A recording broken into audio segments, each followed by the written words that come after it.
Eric. He's on vacation. We've got Brody going out to the live final for FanDuel. So it's just going to be me talking through with you guys. Say what's up when you get on in the room. I hate to do shows on my own. I'll give you my overall thoughts. Again, I'm always remind you guys the same thing. Bankroll management on these kinds of slates is very important, and taking weird risks is really important. And that is what I will be looking to do. So with that said, let's get right into what I'm playing and what I'm not. I think your main focus, as I mentioned on my earlier show, is going to be the Lakers and Memphis game, and I think that's the right thing to do. I think my favorite plays in order, I think I give LeBron a tiny bit of an edge over AD, but I like both of them. It's really close. It does seem like a good matchup for AD. I don't know size-wise how they're going to match up with him, and then it just doesn't quite work. On the other side, I think that Russell Westbrook is a good long shot play. The problem is because of the small slate, he's not going to be unowned, but it is a good pace game for him. So I feel like this could be a good spot for him. He looked pretty good the other night, especially in the second half. And I think the Lakers are starting to find themselves a little bit. I do like the Lakers to win this game. On the Memphis side, I think Jaren Jackson is going to be so popular that I think you want to try to fade him. Second of a back-to-back. We know there's foul trouble issues. He's going to have to be matched up with Davis. I really like him as a play. Don't get me wrong, but I think this is a better spot to fade than to play on DraftKings. That's my personal take there. I do like Dillon Brooks. I'll eat a little bit of that chalk, a little more comfortable, but at the same time, I played Dillon Brooks yesterday on the big slate. He's simply just gets into foul trouble early on so often, which kind of kills a little bit of that momentum, the flow. I still like him a lot in this matchup. I like Bane. This is my order. I'd go Brooks, Bane, Tyus Jones, Steven Adams, D'Anthony Melton, Steven Adams, then Jaren Jackson. I do love Jaren Jackson, but with the high ownership, and Brooks is going to have it too, I think I would try to be looking to get a little bit different in that way. Some of my other, the spend ups, if you can afford Jokic, I think makes perfect sense. It is a back-to-back, traveling and all that. I think I would lean on Monty Morris a little bit tonight. I'm going to be interested in that. I think he's going to have some ownership, but again, it's hard to get totally off the board in every spot. Just think he's a solid play, getting tons of run right now. Good matchup against San Antonio, pace, and as good as defenders as they might have on their team, they don't play good team defense. So the guards have been kind of lighting them up all season long. Your long shot plays would be Campazzo or Bones Highland for Denver. San Antonio is going to be, and pop in the questions, guys. I'm just going to go through my stuff, and then we'll talk about all your guys' thoughts.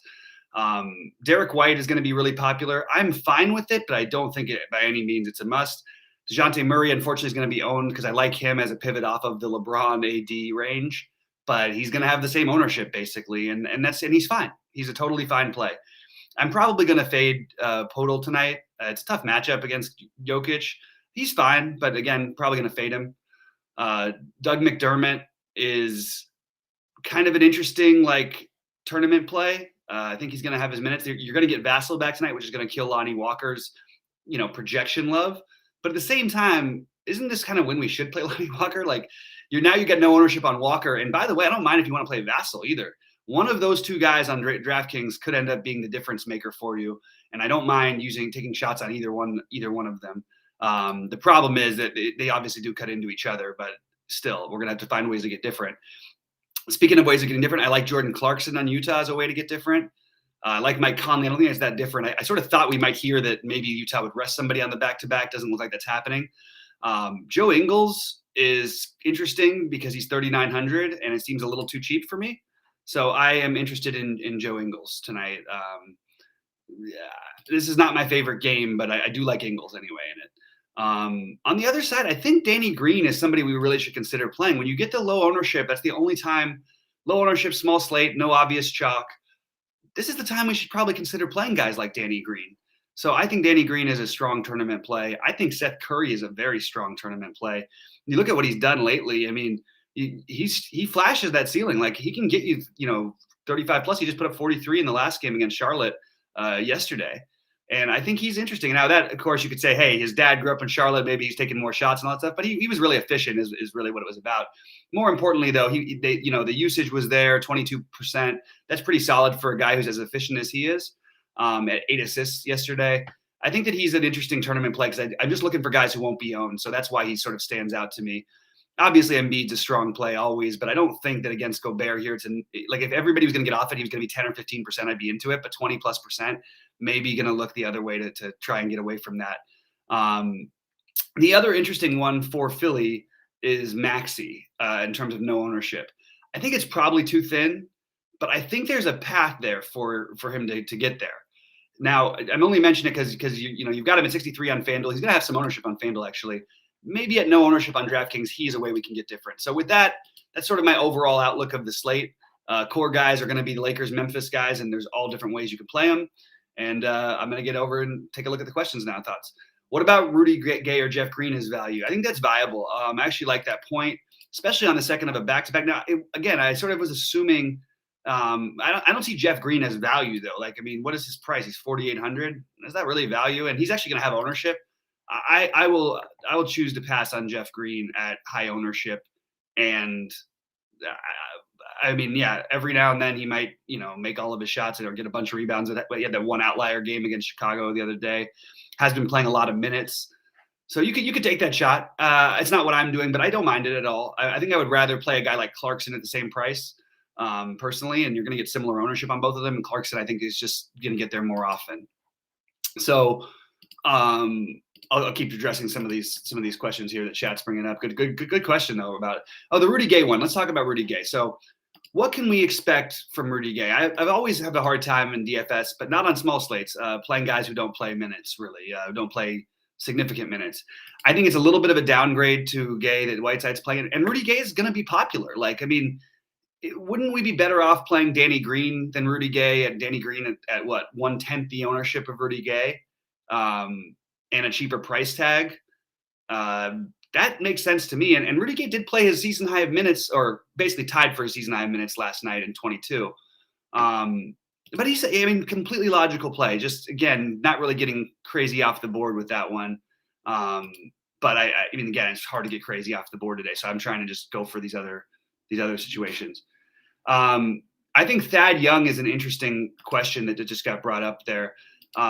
It is the second of a back-to-back again for them, but and while there's no Keldon Johnson, we do have Vassell, and they've got a lot of bodies. Thad Young is currently projecting for almost no minutes. I don't see why they need Thad Young in this game. He had a DNP CD last time out. Hasn't played more than 14 minutes in forever. I think that's a little too thin, but I like the idea. I just think it's a little too thin. I think I would lean more towards Vassell, more towards Lonnie Walker, those types of guys. That's what I would do personally. Let's see what else we got. And by the way, San Antonio was the last game. Just probably worth noting what I predicted yesterday and what ended up happening was really right. And I wish I would have stuck with more of just the late game build. Now the guys didn't all quite hammer it, but like I ended up with 15% of Nasir Little, which he was like 3% owned. Terrence Mann was a tremendous play, regardless of the fact he had 20 at halftime. They only ended up with like 25. But he was 4K and no one played him. He was starting for the Clippers with no Paul George. People aren't playing these late spots. So maybe, look, it's not like a way late island game. We probably will know everything by then. But don't be surprised if you see San Antonio even sit somebody else potentially, and that would open things up. So maybe playing a little bit more from that game than I currently have is not the worst idea in the world, but we probably will know in advance. Saying what's up to everybody else. X Factor James. Adam, what's up, man? Red Pill Al, what's up? Eubanks and Diop for me. Okay, so I like those questions. So I think that the Keats Beta Diop, so wouldn't we rather play guys who shoot the ball than play Diop? That's my only issue. Like, wouldn't we rather play Vassell or Lonnie Walker than Diop? That's my only reason why not to. Now, just the fact that those guys will actually shoot the ball and have some upside. He doesn't really do anything except for be on the court and play some defense. You're not getting what I think you need out of him. But there is upside in his minutes, so maybe it's not the worst idea. It's just not my favorite play. I would rather actually play Danny Green than Bates Diop. I know Danny Green's going to play some minutes. I know that they're going to, whatever. If hopefully it's the night where he makes those 4 or 5 threes. He's a guy in general. We talk about as having no ceiling, but he's been in the 20s consistently lately. And I would take that today all day. I also think he has a lot of upside on his minutes, which are projected currently to be about 25. So that's my thoughts on that. Is Horton Tucker too deep to be digging off the wall? No, I think Horton Tucker is completely legitimate. I like that idea, and look. You're going to have some dud games because with LeBron, so just make sure you see who you play him with. But at the same time, like the Lakers, this is a premium spot. I actually really like this game. I think that it could hit the over.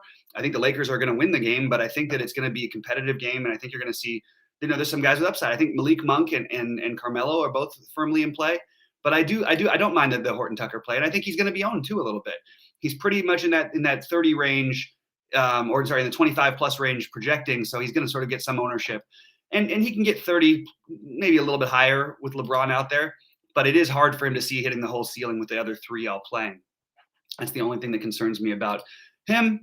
Danny Green lock for Sensei J. All right, man. I would encourage you, if you've got a bunch of lineups, maybe then you do want to mix in a little Bates Diop because he's going to be low owned as well. But overall, I definitely prefer Danny Green, and maybe mix in a little Lonnie Walker if you can get up to him, because I think that's kind of interesting. And I'm really questioning whether or not that some of these guys will be as low owned as they say, but I do think it's kind of interesting. And yeah, that's basically what I'm doing with this slate. I'm not playing a ton of lineups. I'm not targeting on FanDuel at all. There was no good tournaments today, so I just said not going to do it. So I'm just playing on DK today myself. So if there are any FanDuel related questions, I'm happy to answer them. But as soon as the questions dry up, I'm probably going to get out of here because I don't think there's a whole lot to over talk through on this slate unless you guys bring up some questions. Oh, you did ask about Eubanks, and I think that's the interesting play for me. I think that Eubanks, who's projected to only play a few minutes. Now, what if, and this is a very legitimate what if Podol picks up 2 fouls in the first few minutes of the game? And we saw 15 minutes out of Eubanks yesterday. Eubanks, if he ends up somehow getting around 20 minutes, that could be a really, really strong play. So I love the long shot play of Drew Eubanks tonight. I can completely sign off on that one. Sort of fits a different mold of the Danny Green thing. He's active. He's out there and he's doing things. But also not only do you get off some of the Podol chalk, you get a little bit of a different build by playing a guy like that. So I actually like that call. I think I would go with Eubanks because they will need the size to compete. And basically, right now you're sort of projecting that one of Eubanks or Podol will be guarding Jokic the whole time. And like I said, Podol could easily get into foul trouble, could be struggling. Maybe they want some energy from Eubanks. There's a lot of ways it could go where Eubanks could end up being the beneficiary there. I don't think they're going to match up Thad Young with Jokic. So as many minutes as Jokic sees and more, you're probably going to see basically all of them divided between Podol and Eubanks. Now, obviously, Podol's projected to play about 3 times as many minutes. I think there's a chance it could balance out a little bit, maybe be more like a 28-20 type of situation if that foul trouble happens. If Podol struggles with Jokic, then you can get the Eubanks run, and I think that's actually a really interesting long shot tournament play. When you spoke about maybe taking JJ Dixon ownership too, what are you looking at for a power forward? Anthony Davis. Yeah. Anthony Davis. I think Royce O'Neal's fine. I think Devin Vassell is interesting just because with that ownership, with that, long shot, cheap price, always can shoot himself into a big game. And you guys like Jeff Green. I think that's okay. It's not my favorite. Bogdanovich, Tobias Harris. These are the guys I have in order. Just like that, basically. Another guy who we didn't mention much of and hasn't really gotten the benefit of the good run lately. Like Jeff Green played a bunch of minutes last night. Is there a chance JaMychal Green gets a little bit of an uptick in minutes? And even if he doesn't, the guy put up 24 fantasy points last night. Maybe JaMychal Green is another one you could throw into that Danny Green, JaMychal and Danny, and maybe a Bates Diop are the low-owned cheapos along with Eubanks that you could kind of consider. And I think those are all interesting. I also think Carmelo, and then if you do want to go Rudy Gay, I don't have a problem with it. It's just not what I'm doing. So that would be for my power forwards. I like DeJounte Murray. So the question is DeJounte Murray versus LeBron versus AD. They have a great matchup for LeBron and AD. Maybe not quite as good a matchup for Murray, but it is a good matchup. So I'm sort of struggling with that one. Kind of glad I'm not playing more lineups today because that is sort of my big point, that I'm trying to figure out is like, what am I doing? Do I really want to play LeBron and AD together? And my current answer is yes. And I don't mind if you want to play Westbrook with AD also. I would probably not play Westbrook and LeBron together quite as much, but it could get there. Memphis plays fast even without what's his name? Even without with Ja, they play fast. They've been playing well. And Desmond Bain, these guys can all, D'Anthony Melton, all these guys can really play. So I do want to get like 4 or 5 players from that game. Like Steven Adams too, as well, against the Lakers, who play with size. Now, it might not work for Steven Adams because the Lakers have been smart, finally doing what they should have done a long time ago, and basically we don't need anything from DeAndre Jordan. Dwight Howard, you can play 10 to 12 minutes, 14 minutes, whatever it is. We don't need these BS centers just to be out there for the sake of being out there. 80 man up, play center. And as long as that happens, the Lakers should play better, and there should be more fantasy points to go around. And also, it does probably take a tick down from Steven Adams. If you guys want a good bet, Steven Adams has won the highest percentage of tips in the NBA in his career. He's won the most this year by a significant amount. So trying to bet on the jump ball or something like that, Steven Adams is a good bet. And instead, I'll say that maybe just take one of the starters. I would probably lean for a Bain or a Brooks to be the first scorer of the game. So those are some weird prop bets that I'm trying to catch on to.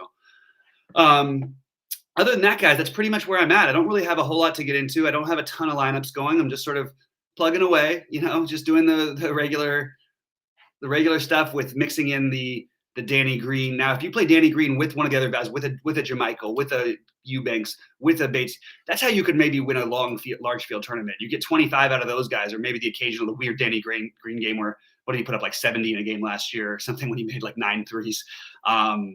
Something weird like that happens and you could be on your way. I would lean Vassell / Walker and Danny Green, but I don't mind if you want to do it Eubanks or JaMychal as well. That's what I would be doing. Anyway, guys, I appreciate everybody being here. We love you at TrueDFS. We're glad to have you here every day. If there's no more questions, and I'll give you another minute to see if there's anything else, I will just be out of here, and we will. I'll be in Discord, and just make sure to @ me and address me when you're trying to ask questions. Sometimes I don't get there. I think Whiteside on the back-to-back is interesting. Yeah, I actually do think that's interesting. That's a good guy to bring up. Maybe that's a thing we could do tonight. I don't mind that one bit, actually. I think that's a really interesting call. Whiteside versus Eubanks is an interesting thing in itself.